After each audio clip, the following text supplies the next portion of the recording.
நாங்கள் ஆட்டோவில் கொண்டு போய் ஒரு 50 கிலோமீட்டருக்கு பக்கம் தாண்டி கொண்டு போய் விட்டு வந்தோம். விட்டுட்டு இறங்கிக்கிட்டான். இறங்கிட்டு உட்காந்துட்டு இருந்தோம். ஒரு 10 நிமிஷம் உட்காந்துட்டு இருந்தோம். அப்புறம் திரும்பி வந்து ஒரு 1/4 மணி நேரம் கழித்து திரும்பி ஆட்டோ எடுத்து நேராக போயிட்டு திரும்பி ரிவேர்ஸ் அதே ரூட்டில் வந்தோம். அதே ரூட்டில் தான் தடம் இருந்துச்சு. வந்த உடனே இவன் பின்னாடியே எங்களை பார்த்துட்டு பின்னாடியே வந்து நானும் எட்டி பார்த்தேன்.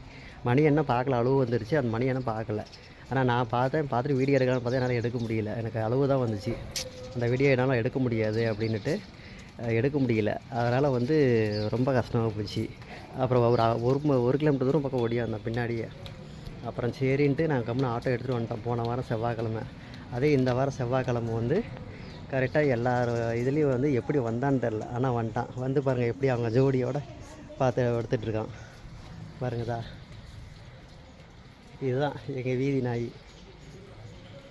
வரப்பு கம்முன்னு செவனேன்னு படுத்துட்ருக்கான். அதுதான் பாருங்களேன் எவ்வளோ இப்போ ஜாலியாக. இப்போ எங்கள் வீட்டில் தான். ஆனால் இப்போ ஜாலியாக படுத்துட்ருக்கான். எங்கள் வீட்டு காவலுக்கு வந்து எப்பயுமே இவன் தான் இருப்பான், என்றைக்குமே. ஆனால் எங்களுக்கு ஒரு எல்லா வீதிக்கும் எல்லாத்துக்கும் ஒரு சந்தோஷம் வந்துட்டான் அப்படின்ட்டு. ஓகேங்களா? ஆனால் 6 அறிவு ஜீவன் கூட நம்ம நினைக்கிறோம். ஆனால் 6 அறிவு ஜனங்க கூட அப்படி இருக்காங்க. ஆனால் 5 அறிவு ஜீவனுங்கிறது வந்து என்றைக்கும் அந்த பாசம் வந்து என்றைக்கும் மாறாது, அவங்க மறக்காது.